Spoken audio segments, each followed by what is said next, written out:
안녕하세요. 저는 이제 막 50대로 향해 가고 있는 한 가정의 가장입니다. 토끼 같은 아들과 딸도 있고 여우 같은 마누라도 있죠. 유튜버 항해라 하다가 우연히 들어오게 된 사연 채널에서 많은 인생 선배님들의 사연을 듣고 저에게 있었던 웃기기도 하고 어이없기도 했던 사연을 한번 풀어보고자 합니다. 재미있게 들어주시면 감사하겠습니다. 먼저 저의 결혼 스토리부터 말씀드리겠습니다. 저희 부모님은 의류 관련 사업을 하시던 분들이었습니다. 섬유 산업으로 유명한 도시에 터를 잡고 사셨죠. 여러 원단을 거래하시고 사업을 하셨는데 젊은 시절에는 제법 크게 하셨던 것으로 들었습니다.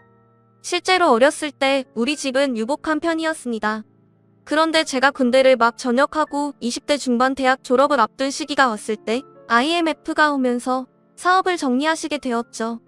저는 그때 영어 공부라 하랴 여기저기 회사 원서를 넣느라 정신이 없었는데 부모님께서는 그때 결단을 내리시고 그냥 밀린 자금을 다 청산하시고 이제 사업은 그만하겠다 하셨습니다.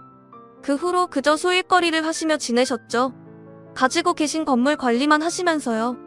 청소하기 귀찮으시다고 살던 아파트도 그냥 처분하시고 부모님 소유의 원룸 건물 옥상으로 이사를 가버리셨습니다. 사실 잘하면서도 워낙 남에게 어떻게 보일까에는 관심이 없으시고 본인들 편하게 지내는 걸 좋아하셨기에 많이 부유했음에도 외제차 같은 것은 타본 적도 없고 요즘은 흔하게 보이는 국산 중형차도 타본 적이 없을 정도니까요. 그래서 제 친구들도 아무도 저희 집 형편을 잘 몰랐습니다. 저 역시 딱히 이야기할 필요성을 느끼지도 못했고요. 20살이 넘었던 그때부터 저는 온갖 아르바이트를 해봤어요.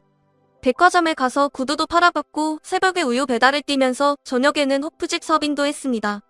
그런 아르바이트를 통해 배운 것이 많다는 부모님의 말씀을 따라 저는 그렇게 치열하게 20대를 보냈죠. 그러다가 거의 30살이 될 무렵 아르바이트로 나간 박람회장에서 지금 아내를 만나게 되었습니다. 그 박람회는 친환경 컨셉으로 유기농 먹거리로 홍보하고 시식도 하는 곳이었는데 저는 손님들께 시식을 권하고 유기농 제품을 판매하는 일로 채용이 되었어요. 저와 아내는 옆 부스에서 각자 일을 하다가 서로 말을 트게 되어서 친해졌습니다. 아내는 외국어 전공자였는데 그 박람회에 외국인들도 많이 방문을 했기에 외국인들과 유창하게 대화를 나누는 아내의 모습이 멋지고 예뻐 보였어요. 항상 출근 시간보다 30분 전에 도착해서 매장을 점검하고 목이 터져라 요령 피지 않고 성실히 일하는 모습이 저 사람을 좀 더 알아가고 싶다는 생각을 하게 하더군요. 저는 박람회 아르바이트 마지막 날 잘 지내라는 인사를 건네는 그녀에게 전화번호를 알려달라고 용기를 내어 고백을 했습니다. 그녀는 순간 얼굴이 붉어지더니 저에게 수줍게 번호를 알려주더군요. 다음에 차 한잔하자면서요. 그렇게 우리는 연애를 시작하게 되었습니다. 당시 막 회사 신입티를 벗었던 저와 취업 준비 중이었던 여자친구 우린 참 돈이 없었어요. 그래서 데이트를 할 때도 항상 저렴한 김밥집이나 백반집을 가서 먹기 일쑤였고 가끔은 도시락을 싸와서 동네 공원에 가서 먹기도 했습니다. 항상 비슷한 옷에 서류 가방 하나 덜렁 들고 뚜벅이로 다니는 저에 대해 여친은 아무런 불만도 없었습니다. 알뜰해 보이고 성실해서 좋다고 항상 웃어주었죠. 저는 저의 금전적 배경을 하나도 모르는 상태에서 저를 이렇게 좋게 봐주는 그 사람이 참 좋았습니다. 그래서 조건을 내세워 선시장에 나가면 훨씬 선택지가 많겠지만 이렇게 진심으로 나 하나만 봐주는 사람은 없겠다 싶어서 이 여자와 결혼을 해야겠다고 마음을 먹었어요. 그 후 저는 다니던 회사를 그만두고 보일러를 다루는 중견기업에 이직을 했습니다. 보일러 쪽에서 나름 유명한 회사였고 연봉이며 복지 모두 전에 회사보다 괜찮았어요. 여자친구는 몇 년을 공부하더니 9급 공무원 시험에 붙게 되어서 동사무소에 출근을 하게 되었습니다. 저는 이제 결혼 이야기를 할 때가 되었다 싶어서 그녀에게 조심스레 이야기를 꺼냈습니다. 그날은 마침 연말이기도 해서 우리는 큰 맘먹고 멋진 레스토랑을 예약해서 스테이크를 썰고 있었죠. 저기 있잖아 미진아, 우리 이제 취업도 확정되고 했는데 이제 그만 결혼하는 건 어떨까? 응? 오빠 방금 뭐라고 했어? 저는 손을 살짝 떨면서 미리 사둔 반지 케이스를 아내에게 줬습니다. 작지만 다이아가 박힌 심플한 반지였어요. 매장에서 인기 디자인이라고 해서 심사숙고해서 고른 것이었습니다. 여자친구는 반지 케이스를 열어보더니 한동안 아무 말이 없었어요. 나랑 결혼해줄래? 내가 평생 손에 물 안 묻게 해준다는 말은 못하겠지만 같이 고생한 만큼 노후에 우리 행복하게 살 수 있게 잘할게. 사랑한다. 전 아무 말이 없는 것이 불안했지만 소신껏 여자친구에게 정식으로 청혼을 했습니다. 그런데 그녀가 갑자기 눈물을 흘리는 것이었어요. 기쁨의 눈물이라고 하기에는 좀 석연치 않았습니다. 오빠, 실은 나 있잖아. 울면서 그 사람은 갑자기 부모님과 언니들 이야기를 하기 시작했습니다. 그녀의 집은 평범한 중3층 집안이었어요. 아버지는 회사원이고 어머니는 가정주부셨죠. 위로는 언니, 둘이 있었습니다. 그런데 전부터 저와 만나는 것을 부모님도 언니들도 마음에 들어하지 않았다고 하더군요. 이유는 제가 전문직도 아니고 대기업에 다니는 것도 아닌데다 하고 다니는 꼬락선 일을 보아 집에 돈도 없어 보이기 때문에 결혼을 하면 고생할 게 뻔하다는 겁니다. 저희 부모님이 어디 사냐고 해서 어느 동네에 사시는지, 또 골목에 있는 원룸 꼭대기에 산다고 말했던 것들부터 낡은 스타렉스를 끌고 다닌다는 것까지 모든 것이 돈 없다는 증거 아니냐고 가족들이 계속 반대해왔다고 해요. 거기다 큰언니는 자산운용회사에 다니는 남편을 두고 있고, 둘째 언니는 요즘 세무사 약사 등 꽤 전문직에 잘 나가는 남자들과 외제차를 타고 데이트라 하며 그렇게 막내 동생이 연애를 참견하고 무시하곤 한다는 것이었어요. 그래서 당장 결혼을 하려고 해도 자신이 모은 돈은 1,000만 원밖에 없고 오빠도 돈이 없을 텐데 신혼집은 어떻게 마련하며 또 그런 무시를 당하면서 반대하는 결혼을 할 수 있겠냐는 거였습니다. 집에서는 공무원 시험에 합격한 올해 초부터 계속 선을 보라고 압박을 주고 있다는 이야기였죠. 그러면서 그녀는 제 손을 잡고 울면서 말하더군요. 우리 그냥 우리끼리 혼인신고 올려버릴까? 나는 오빠와 함께라면 단칸방에서 시작해도 괜찮을 것 같아. 정말 헤어지기 싫은데. 저는 지고지순한 그녀의 마음에 깊은 감동을 받았습니다. 이렇게 마음이 깨끗하고 착한 사람을 놓치고 싶지 않았어요. 그래서 그날 그녀에게 제 상황을 솔직하게 털어놓았죠. 사실은 부모님께서 예전에 사업을 크게 하셨고 사업을 접으면서 건물 몇 채와 땅 상가를 가지고 있으며 상속세금을 걱정하셔서 이미 내 앞으로 상당 부분 증여를 마친 상태라는 것을요. 그래서 내가 가지고 있는 재산은 이미 100억 정도는 될 것이라는 이야기도 했습니다. 여자친구는 너무 놀란 나머지 토끼 눈이 되더군요. 텔레비전 뉴스에서나 나올 줄 알았던 100억대 부자가 가난한 줄 알았던 자기 남친이라고 하니 당황한 기색이 역력했습니다. 저는 그러니까 신혼집이며 뭐며 걱정할 것은 하나도 없다고. 다만 나도 부모님처럼 검소하게 살고 싶다고. 남들 눈에 어떻게 보이든 난 내 소신껏 소박하게 신혼집을 얻고 살고 싶으니 결혼 허락을 받는 과정에서 내 재산에 관한 이야기를 다 털어놓지는 않았으면 한다고 말했습니다. 그동안 부모님의 경험으로 보아 돈이 많다는 것을 주변에서 알게 되면 보험이다 뭐다 하면서 귀찮게 하는 사람도 많아지거니와 돈 빌려달라고 졸업한 지 20년 30년 만에 친구들이 전화가 와서 매달리는 등 너무 피곤하고 힘든 일들이 많았기 때문이라고 저는 그녀를 설득했죠. 미안한 말이지만 언니들의 태도로 봐서 귀찮게 할 것 같은 불길한 예감도 들었거든요.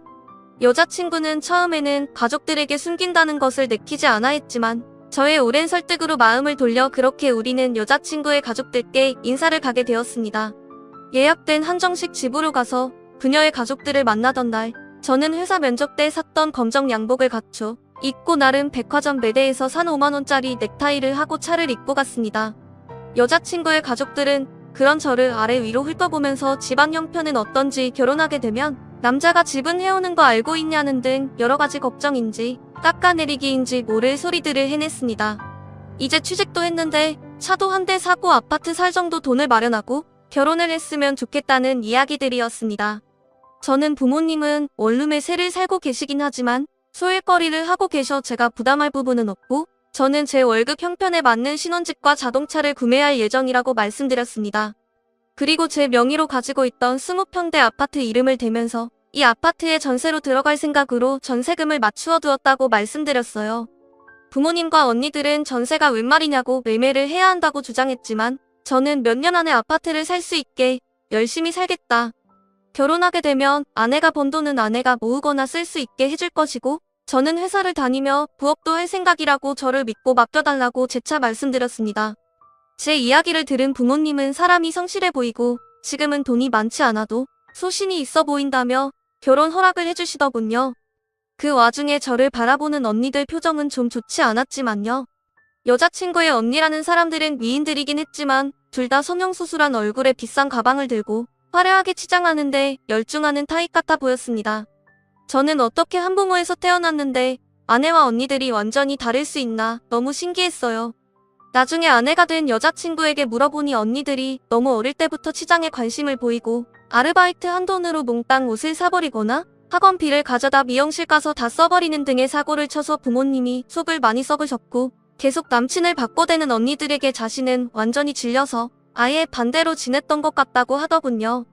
그렇게 연애도 하지 않고 수수한 차림으로 공부만 하는 아내를 언니들은 계속 바보라며 실속 없다고 비웃어왔다고 합니다. 저는 진짜 실속이 뭔지도 모르는 사람들이라는 생각에 어이가 없어 웃음이 나더라고요. 그렇게 비웃고 무시하던 자신의 동생이 얼마나 부자 남자를 잡았는지 알면 얼마나 배 아파할까 그런 생각이 들었습니다. 우리가 결혼을 준비할 때 아내의 큰언니는 이미 결혼한 상태로 30평대 아파트를 자가로 가지고 있었고 둘째 언니는 세무사와 결혼을 준비 중인 상태였습니다. 5월 신부가 꿈이라던 둘째 언니는 결혼해도 쓸데없는 사치로 엄청나게 부리더군요. 유명 호텔에서 코스 요리를 대접하는 결혼식을 해야 하고 예단이며 혼수며 쓸데없는 허례호식을 해야 한다고 날티며 아내의 부모님이 빚까지 내게 만들었습니다. 신혼여행은 몰디브로 간다고 하더군요. 저는 그런 둘째 언니의 모습이 너무 한심했지만 어차피 제 아내가 될 것도 아니고 해서 그냥 지켜보며 우리는 소박하게 결혼식을 하자고 아내를 설득했습니다. 아내는 처음에는 그래도 언니가 결혼식을 너무 성대하게 하는데 너무 소박하게 하면 좀 그렇다고 걱정을 하더니 결심을 굳힌 듯 제 말에 동의를 해주더군요. 결혼을 준비하면서도 저는 그놈의 언니들 때문에 스트레스를 받았습니다. 사상건건 아내를 따라다니면서 그날 하루 입을 드레스를 외국 명품 브랜드로 해야 한다거나 메이크업 샵을 고르는데 돈칠갑을 하려 들지 않나 정말 힘들었어요. 아내는 처음에 언니들 이야기에 혹하다가도 저와 이야기를 하면서 다시 예산을 재수정하고 돈에 맞게 결혼식을 준비했죠. 그렇게 우리는 특별 할인되는 예식장을 찾아 소박하게 예식을 올렸습니다. 다만 오시는 손님들을 생각해서 식사만은 깔끔하게 잘 나오는 곳을 택했죠. 아버지가 사업하실 때 알던 진짜 부자 손님들도 하객들 중 섞여 있었으니까요. 처음에 제가 연애 결혼을 하겠다고 말씀드렸을 때 내키지 않으시던 저희 부모님은 제가 데려온 아내를 보자 마음에 쏙 들어하시는 눈치셨습니다. 요즘 아가씨답지 않게 치장도 요란하지 않고 참하고 조심해 보인다고 돈도 허투루 쓰지 않는 것 같아 더욱 좋다고 하시면서요. 결혼 과정에서 아내의 처형될 이야기를 했더니 부모님 역시 다 오픈하지 않는 게 좋겠다고 아내가 언니들과 너무 친하게 지내지 않도록 중심을 잘 잡을 수 있게 항상 잘 살피라고 하시더군요. 그렇게 저는 아내와 무사히 결혼을 하고 결혼 후 1년 뒤 아들을 낳고 또 2년 뒤 딸도 낳고 오순도순 꿈에 그리던 가정을 꾸리며 살았습니다. 우리 둘 사이는 한결같이 문제가 없고 좋았지만 남들은 잘 겪지 않을 것 같은 스트레스가 저에게는 있더군요. 바로 처가의 동서들 사이의 문제였습니다. 제가 형님이라고 불러야 하는 큰언니의 남편과 둘째 언니의 남편들은 딱 그 아내들의 모습과 같이 대단한 속물들이더군요. 말 그대로 보이는 것으로 사람을 판단하고 괄시하며 괴롭히는 타입들이었습니다. 첫째 형님은 자산운용 회사를 다니는데 돈을 만치면서 자신이 고객으로 모시는 부자들 이야기를 마치 자신이 부자이냐는 쓰뜨기 일수였고 업무상 발설하지 않아야 하는 개인사까지도 저희에게 까발리며 부자들의 세계는 이런 것이라는 식으로 항상 대화의 서두를 띄우곤 하더군요. 말하자면 이런 식이었어요. 자네, 부자들의 재산 수준에 따라서 누리는 문화가 얼마나 다른지 아나? 우리가 영화관, 가구, 뮤지컬 보고 그런 걸 문화라고 생각할 때 말이야. 그 사람들은 회원권을 산다고. 못 모르는 일반 서민들은 비싼 가방이나 푼돈 모아서 할부로 사면서 내가 명품 걸쳤네. 나도 이 정도면 잘 사는 거 아닐까 생각하지만 말이야. 진짜 부자들은 어차피 그런 가방이나 옷 같은 것으로 그냥 일상적으로 우리가 만원, 2만원짜리 편하게 사듯이 시즌별로 살썩 걸치는 것이고 회원권을 산다고. 맞습니다, 형님. 저도 일하면서 그런 사람들 많이 봤어요. 제가 세무사다 보니까 그 사람들이 어디다 돈을 썼는지 다 보이지 않습니까? 차 같은 거 많이 살수록 공제도 많이 되다 보니 차도 엄청 많이 사고 정말 돈 쓰는 게 상상 초월이더라고요. 주로 회원권이나 그림 같은 걸 일상적으로 사는데 그런 게 보면 볼수록 입이 떡 벌어지더라고요. 유튜브 보니까 백화점을 가도 그런 사람들은 퍼스널 쇼퍼라는 게 있어서 아예 푹신한 소파 앉아서 다 가지고 오라고 해서 편하게 쇼핑하던데요. 진짜 그들만의 세상이 있다니까요. 그런 골프 같은 것도 너무 대중화돼서 요즘은 뭐 다치잖아. 그런 사람들은 일단 개나 소나 하는 건 싫어하더라고. 부자들은 진짜 아무 옷이나 입어도 태가 달라. 얼굴에서 빛이 난다니까. 아, 막내 동서 자네는 이런 세계는 듣도 보도 못했겠지? 뭐 어차피 자네 같은 소미는 평생 상관없는 세상 일이니 관심도 없겠구먼. 아, 네. 저는 그런 건 잘 몰라서요. 그리고 돈이라는 것은 버는 것도 중요하지만 얼마나 소신 있게 쓰는지가 중요하다고 저는 생각하거든요. 그래, 저게 바로 없는 사람들이 자존심 세우느라고 자기 열등감 감추려고 하는 소리야. 쥐뿔도 없으면서 말이야. 무슨 소신이 있어서 청렴하게 사느냐 저렇게 말을 해요. 아 참, 요새 신문 배달은 잘 되나? 요즘 세상에 참 아르바이트라 해도 그런 걸 하나? 급기야 대화의 끝에는 제가 부업 삼아 하고 있는 신문 배달 일까지 들먹거리며 저를 무시하게 일쑤였죠. 저는 회사를 다니면서 자꾸만 군살이 붙어서 뭘 좀 해볼까 하다가 헬스장 다니는 돈이 비싸게 느껴져서 신문 배달 아르바이트를 하고 있었습니다. 새벽 3시쯤 일어나서 신문 배달 구역을 가면 신문 보급소분들이 미리 던져놓은 신문 뭉치가 있었어요. 근처 아파트 3-4동과 그 뒤쪽의 단독주택과 빌라촌을 돌아다니며 신문을 주소에 맞게 던지면 되는 일이었습니다. 처음에는 한 신문사 것만 했지만 마침 돌아다니는 저를 본 다른 신문사에서 우리 것도 같이 돌려달라고 말을 해서 저는 두 종류의 신문을 돌리고 있었습니다. 비록 매일 시간이 메이는 점은 귀찮긴 했지만 그래도 처음 제 의도대로 운동화를 신고 뛰어다니니 운동 효과는 있더군요. 그렇게 몇 달째 저는 신문 배달 아르바이트 겸 다이어트를 하고 있었습니다. 계속 하다 보니 최근에는 발이 아파서 실리콘 깔창도 주문해서 잘 쓰고 있고요. 아내는 언니들과의 대화에서 우연히 깔창 이야기가 나와 추천을 해준다고 그 이야기를 했던 모양이었어요. 그런데 그걸 가지고 그 후로 뻑하면 얼마나 사정이 쪼들리면 신문 배달 일까지 하냐는 둥 아내와 그 남편들은 시도 때도 없이 그 이야기로 저희를 놀리더군요. 저는 너무 심하게 놀려서 사실은 취미로 하는 것이고 그 알바비로 고아원의 제 자식들 이름으로 기부를 하고 있다고 밝힐까 하다가 어차피 뭐 눈에 뭐만 보인다고 이런 이야기를 한들 좋게 생각할 사람들인가 싶어 관두었습니다. 저의 보람 있는 봉사활동까지 가난뱅이네 어쩌네 하면서 매도당하고 싶지 않았거든요. 그런데 아무렇지 않게 넘기는 저와 달리 그런 대화들이 명절이나 가족 행사에 오갈 때면 아내는 항상 속상했습니다. 그런 대화에 발끈해서 돈 있는 걸 밝혔다가 저 속물적인 형님들이 얼마나 들러붙을지 생각만 해도 피곤했기 때문에 저는 그냥 저를 무시하면서 아예 가난뱅이라 생각해주는 쪽이 좋았습니다.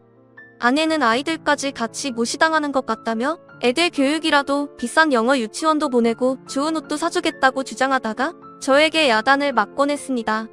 저는 결핍이 아이의 교육이 얼마나 중요하고 꼭 필요한 교육인데 귀한 아이들일수록 험하게 키우는 것이라고 다양한 사람과 섞여 치이기도 하고 다소 열악한 환경에서 교육도 받으며 스스로 자생하는 법을 익혀야 이 험한 세상 살아간다고 말했습니다. 저희 부모님이 저에게 누누이 했던 이야기처럼요. 우리가 늙어 죽을 때쯤 지금도 붙어가고 있는 막대한 재산을 결국 아이들이 혼자 똑바로 관리할 수 있어야 하는데 지금부터 아이들이 스스로 부자라는 것을 알고 뽐내면 실속 없이 살기에서는 안 된다고 저는 아내에게 언니들 따로 만날 때도 절대 돈 있는 티 내지 말라고 신신당부를 했습니다. 그래서 아내는 물건을 사더라도 질이 좋은 브랜드 티가 많이 나지 않는 것을 샀고 최대한 수수하게 하고 다녔죠. 차도 국산 소형차를 끌고 다녔습니다. 아내의 언니들은 리스카즈에서 외제차를 타고 백화점에서 파는 몇백만 원짜리 반지명 목걸이를 할부로 긁으며 사치를 해대더군요. 애엄마들 사이에서 기죽지 않으려면 이 정도는 걸치고 다녀야 한다면서요. 이제는 서로 걸치고 있는 것만 봐도 수준이 맞는지 안 맞는지 안다고 그런 게 안 맞으면 돈 쓰기 불편해서 같이 놀기 힘들다나 뭐라나 말도 안 되는 된장녀 같은 소리를 짓거리면서요. 그런 이야기를 들으면 아내는 속이 상하는지 집에 와서는 잘 먹지도 못하는 술을 꼭 한 잔씩 하고 넋두리려 하는 것이었습니다. 언제까지 이렇게 말도 편히 못하면서 살아야 해?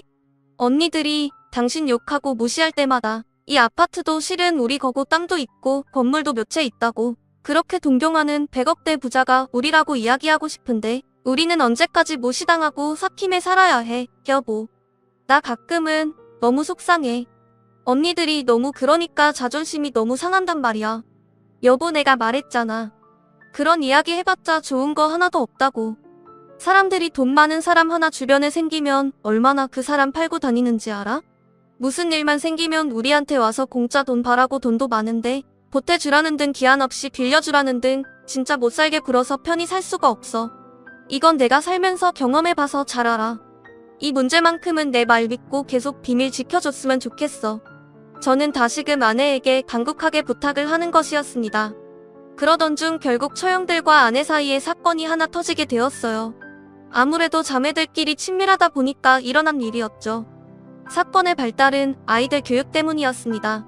아내는 비록 우리가 있는 티 내지 않고 살기로 했지만 애들 교육에만큼은 정말 발품을 팔고 정보를 모아 좋은 것을 시켜주고 싶어 했죠. 또 제가 일반 유치원을 보내기를 원했기 때문에 아내는 영어에 대한 고민이 많았습니다.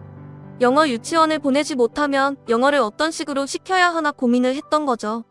본인이 외국어 전공자이기도 해서 어릴 때 조기 교육으로 외국어를 해야 나중에 공부할 때 편하다는 확고한 소신이 있었거든요. 아내의 언니들은 무리를 해서 마이너스 카드를 내가며 영어 유치원을 보내고 있었고 아내는 그런 언니들이 부러웠던 모양이었어요. 영어 유치원을 다니는 아이들을 대상으로 거기에 엄마들끼리 서로 방학 때 영어 캠프 같은 것을 조직해서 한국 내에 있는 미국 부대 체험 프로그램을 진행한다고 했는데 아내는 우리 아이들을 그 프로그램에 꼭 보내고 싶어 하더군요. 저는 영어는 때 되면 다 하게 되지 않겠냐고, 정 필요하면 나중이라도 외국 보내면 되지 않냐고 했지만 아내는 지금 언니들이 하려고 하는 그 캠프를 꼭 보내고 싶다는 겁니다. 다른 건 몰라도 외국어 교육에 있어서는 자기 이야기를 들어달라는 것이었죠. 그래서 저는 언니들이 의아해야 할 것 같아 마음에 걸렸지만 아내가 너무 강력하게 주장을 해서 전 그러면 알겠다고 보내라고 했습니다. 그런데 갑자기 다음 주에 아이들 영어 캠프가 있다고 들떠있던 아내가 전화로 소리를 지르며 언니에게 화를 내는 것이었어요. 언니, 내가 그렇게 부탁했잖아. 우리 애들 꼭 그 캠프 갈 거라고 돈 보내줄 수 있다고 했잖아. 이제 와서 자리가 다 찼다는 게 말이 돼? 아니, 그게 큰언니가 잘 아는 분인데 그분이 재산이 50억이나 되고 엄청 잘 찾는 분이라네. 이번에 한 자리 마련해서 자기에 넣어주면 골프 라운딩 대접을 하겠다고 해서. 그런데 우리 그쪽으로 1도 따줄 수 있다고 하는 바람에 너네는 다음에 꼭 끼워줄게. 어차피 돈도 좀 무리 아니었어? 돈 좀 모으면서 다음 기회 좀 기다리고 있어. 신랑이 그쪽 1도 따면 내가 다음에 맛있는 거 한번 사줄게. 조카들 데리고 와. 아무튼 미안하게 됐다. 너무 섭섭해하지 마. 언니는 자기 입장만 이야기하고 거의 울먹거리나 아내를 무시하며 전화를 끊는 것이었어요. 저는 아내가 어깨를 들썩거리며 우는 것을 그때 처음 보았습니다. 말없이 화장대 의자에 기대어 눈물을 쏟는 아내를 보자 저도 부하가 치밀어 오르더군요. 보자 하니까 정말 사람을 무시해도 정도가 있지. 어떻게 친자매인데 이렇게까지 사람을 함부로 대할 수 있을까요? 또 골프 라운딩 사건도 있었습니다. 언니들이 큰 맘먹고 데려가 준다며 골프를 치러 가자고 장비도 다 주겠다면서 아내에게 바람을 잔뜩 불어놓고서는 막상 당일에 남편 중요한 손님이 오기로 했다면서 취소를 해버리는 것이었어요.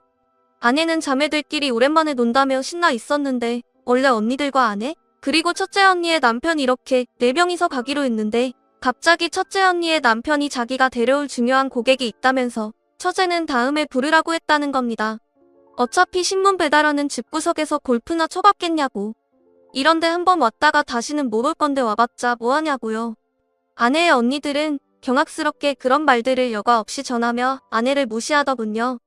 저는 저번 영어 캠프 사건도 그렇고 이번 일도 그렇고 점점 한계치에 다다른 것을 느꼈습니다.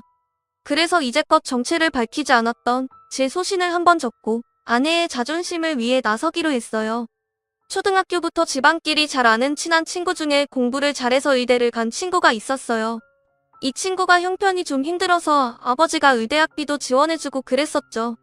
고3 때 의대를 붙고 등록금이 없다고 저희 집에 놀러와서 하는 이야기를 아버지가 들으시고 당시 3년치 등록금을 한 번에 지원해주신 적이 있었습니다. 나머지 등록금은 3년간 학교 열심히 다니며 아르바이트를 해서 스스로 마련해보라는 말과 함께요. 이 돈을 빌려주는 것이 아니고 투자를 하는 것이니 사회에 공헌하는 좋은 의사가 되라는 말씀도 하셨었죠. 그 후로 제 친구는 저희 부모님을 은인으로 모시며 저희 집일이라면 언제든 발벗고 나서는 저의 최고 친한 친구가 되었습니다. 그렇게 의대를 졸업한 친구는 강남에 있는 유명한 피부과를 가더니 거기서 큰 돈을 벌고 자산과 아내를 만나 우리가 사는 지역에 큰 병원을 개원했어요. 저는 힘들게 살았던 친구가 형편이 좋아지는 것이 너무 기뻐 항상 친구를 격려해주고 안부를 전하여 지냈었죠. 마침 아내의 큰언니와 작은언니가 잘 아는 피부과를 찾는다고 해서 저는 아내에게 제 친구네 병원으로 가라고 했습니다. 아내가 의사 친구가 있다는 걸 밝혀도 되냐고 놀라더군요. 그래서 저는 웃으며 아내에게 이번에 한번 제대로 그동안 무시당한 한을 풀고 오라고 했죠. 가서 사모님 대접받으며 실컷 뽐내고 오라고요. 저랑 그냥 어릴 때 친구라 잘한다고 하면 될 거라고요. 그렇게 아내는 언니들과 피부과를 갔습니다. 어머 얘 막내야. 여기 병원 예약이 지금 몇 달째 밀려서 나는 전화해도 예약도 안 되던데 너 어떻게 예약 잡았어? 그러게 나도 여기 원장이 그렇게 잘한다고 소문만 들었지. 예약 성공한 적이 없어서 오늘 처음 와봐 언니. 군뱅이도 구르는 재주가 있다더니 우리 막내도 가끔 쓸모가 있네. 아이, 우리 신랑하고 여기 원장님이 좀 아는 분이셔. 뭐? 신문 배달하는 너네 신랑하고 여기 원장님이 어떻게 아셔? 와, 세상 좁다더니 신기한 인연이네. 안녕하세요. 처음 뵙겠습니다. 어머어머, 대표 원장님이시죠? 너무 미남이시다. 세상에 피부 좋은 것 좀 봐. 원장님, 오늘 저희 피부도 백옥처럼 만들어주시는 거죠? 언니들은 제 친구가 등장하자마자 호들갑을 떨었다고 하더라고요. 제 친구는 사전에 저에게 이야기 들은 것이 있어 침착하게 말했다고 합니다. 원하시는 모든 치료 서비스 전부 무료로 해드리겠습니다. 제 불알 친구 아내분이 와 계시니까요. 원하시는 거 다 말씀해주세요. 재수씨, 제 친구 요즘 잘 있습니까? 저녁 한 끼 하자니까 이 자식이 신문 배달한다고 저랑 만나주질 않아서 제가 진짜 속상해 죽겠어요. 저 좀 한 번만 만나달라고 재수씨가 말씀 좀 해주시면 안 될까요? 언니들은 순간 무슨 소리를 들은 건지 어안이 벙벙했다고 하더군요. 아내는 웃으며 말했다고 합니다. 우리 그이가 좀 자기 생활 패턴이 깨지는 걸 싫어해서요. 신문 배달이 요즘 재밌나 봐요. 제가 다음에 자리 한번 마련할게요. 걱정 마세요. 오늘 우리 언니들 잘 부탁드려요. 아참, 저희 둘째 언니네 세무사의 일도 맡겨보신다고요? 아, 네. 친구놈한테 듣자니 세무사시라고 해서 좀 맡겨볼까요? 언제 자리 한번 마련해 주시겠습니까? 여기 언니분들도 다 같이 식사도 하면서 세금 문제도 좀 여쭤보면 좋겠는데요. 지금 하고 있는 데서 옮겨보려고 하거든요. 둘째 언니는 눈이 번쩍 뜨였겠죠. 이렇게 큰 유명 병원에 일을 따낼 수 있다면 정말 큰 건이니까요. 그렇게 제 친구 때문에 저는 한동안 집안 행사 때도 항상 우리 부부를 무시하며 자기들끼리만 말을 썼던 형님들과 오랜만에 식사를 하게 되었습니다. 이때까지만 해도 자신들이 그렇게 우러러보는 의사인 제 친구와 제가 어떤 관계인지 미심쩍 어하는 반응이더군요. 저는 점점 더 재미있어졌어요. 저 속물들이 과연 어떤 반응을 보일지 나중에는 아내와 상관없이 저도 살짝 기대가 되더군요. 약속 장소는 일식집으로 우리 부부는 즐거운 마음을 안고 도착했습니다. 아내도 저번 피부과에서 언니들이 놀라워하고 주눅 들어하는 것이 통쾌했다고 하면서 콧노래를 부르더군요. 도착해서 문을 열자 큰언니네 부부와 둘째 언니네 부부가 벌써 와 있더군요. 제 친구에게 선물할 고급 와인도 들고 왔더라고요. 사실 제 친구는 소주파인데 저는 속으로 웃었습니다. 인사를 나누고 자리에 앉자마자 질문이 쏟아지더군요. 아, 오랜만이야, 봉서. 그런데 의외의 인맥이네. 저 병원 되게 유명하고 요즘 핫한 곳인데 자네가 어떻게 아나? 그러게 말이야. 우리 회사도 자산 설계하시라고 몇 번이나 연락을 해도 원장님이 하도 바빠서 통화 한 번 안 되던 곳인데 자네랑 어떻게 알아? 저는 태연하게 웃으면서 말했습니다. 아, 어릴 때부터 저를 많이 도와준 친구예요. 요즘 저 신문 배달하는 것도 도와주고 참 좋은 친구죠. 사람 형편 따라 가리지 않고 항상 잘해준답니다. 와, 역시 진짜 귀족이구만. 자네같이 없는 사람과 친구를 해주다니 인품이 대단하신 분이야. 잘 모시게. 나이가 같다고 다 친구가 아니지. 형님으로 모시며 우러러봐야겠구만. 그나저나 참 특이하시군. 아무리 어렸을 때 친구라도 자네같이 아무것도 없는 사람 볼게 뭐가 있다고 인연을 유지하다니. 이놈의 형님들은 아직도 정신을 못 차리고 저를 하대하고 깔보더군요. 그러던 그 순간 제 친구가 들어왔습니다. 저와 아내가 좋아하는 애플망고를 가득 사서 아내와 함께 왔더군요. 친구의 옷차림은 근사했습니다. 백화점 명품관을 그대로 옮겨놓은 듯했죠. 그런데 관심 없는 제가 보기에도 부티가 줄줄 흐르더군요. 친구의 아내 역시 머리 끝부터 발끝까지 윤기가 반지르르한 자켓에 다이아가 번쩍이는 목걸이며 미용실에 다녀왔으니 분명한 헤어스타일에 화장까지 서비스를 받고 온 듯 했습니다. 저는 친구가 제 부탁으로 나름 컨셉을 잡았나 보다 생각하며 속으로 웃었죠. 평소보다 차림새가 퍽이나 요란했거든요. 화려한 제 친구 부부의 등장에 형님들과 언니들은 정신을 못 차리더군요. 호들갑을 떨며 일어서더니 외투를 받아준다는 등 추가 주문을 해야 하니 직원을 부른다는 등 무슨 왕과 왕비마마 대하듯이 부산을 떨었습니다. 친구의 아내는 자리에 앉자마자 제 아내의 손을 꼭 잡고 인사를 하더군요. 언니 너무 보고 싶었어요. 제가 연락드려도 연락도 잘 안 되시고 그렇게 커피 한 잔만 하자니까 뭐가 그렇게 바쁘세요? 못 본 사이 더 어려지셨네요? 아니, 그냥 애 키우느라 바빴지 뭐. 다음에 꼭 커피 한 잔 해요. 아, 여기는 우리 친언니들. 의사 사모님의 애교에 언니들은 당황하다 못해 멍해 보이는 눈빛이었습니다. 안녕하세요. 처음 뵙겠습니다. 그런데 친자매인데 좀 안 닮으셨네요? 네? 네?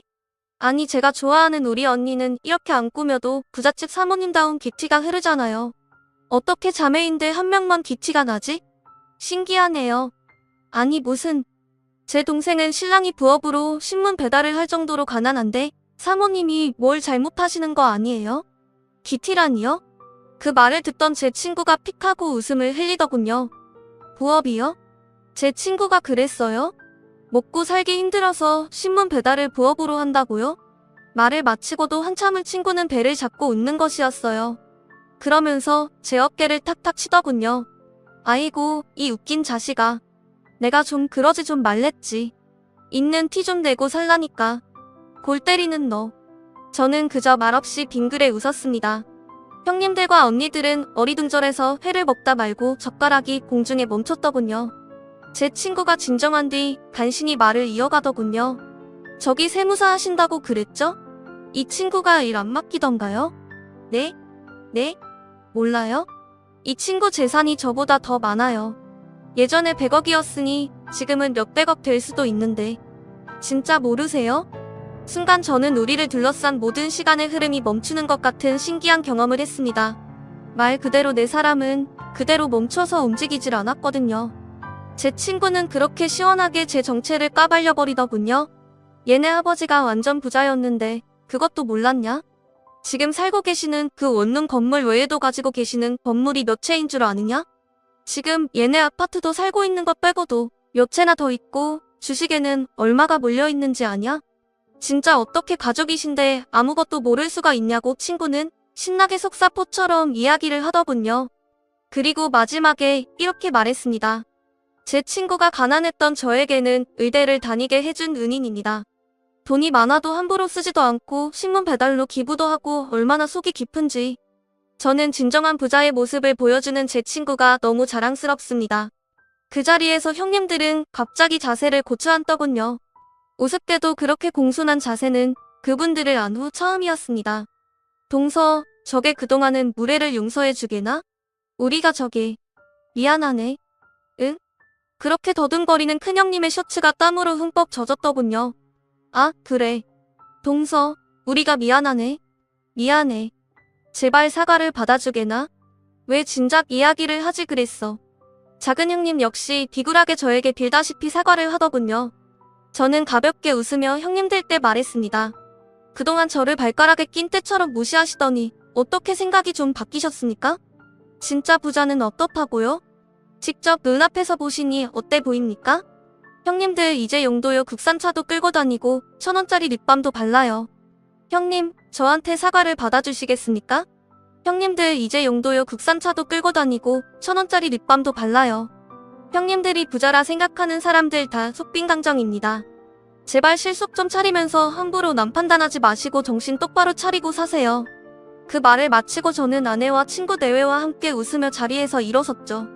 일어서면 친구는 말하더군요. 저 와인 같은 거 싫어합니다. 잘 알지도 못하고요.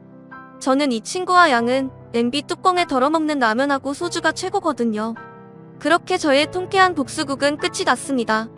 사실 복수를 할 것도 없었지만 그날 이후 아내는 이제 언니들이 자기 말을 귀담아 듣고 어떻게 그렇게 부자랑 결혼을 했냐고 부러워한다며 좋으면서도 그렇게 태도가 바뀐 것이 씁쓸하다고 말했죠. 저는 그러거나 말거나 우리만 예전처럼 소신 있게 살면 되는 거라고 말했습니다. 그 후로 형님들은 같이 골프를 가자. 제발 우리한테 세금 계산 좀 맡겨라. 한동안 질척거리더니 제가 단호하게 계속 거절하자 단념하셨는지 요즘 연락이 뜸하다군요. 제 이야기 어떠셨나요? 통쾌하셨나요? 제 사연을 들으시는 여러분들도 혹시 옷차림이나 눈에 보이는 집이나 차로 무시당하신 적이 있으시겠죠? 단언컨대 그 사람은 어차피 인생에서 필요 없는 사람이니 그런 사람 말고 있는 그대로의 나라는 사람의 가치를 알아봐주는 사람들을 곁에 두시길 바랍니다. 짧다면 짧고 길다면 긴 인생길인데 괜히 의미 없는 사람들에게 에너지를 쓸 필요가 있겠어요?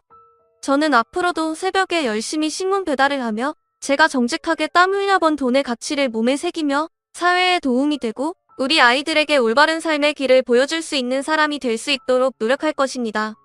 여러분도 저처럼 기부도 하시고 운동도 할 수 있는 소소한 일거리 한번 찾아보시면 어떨까요? 여름 마무리 잘 하시고요. 행복한 하루 보내세요. 감사합니다.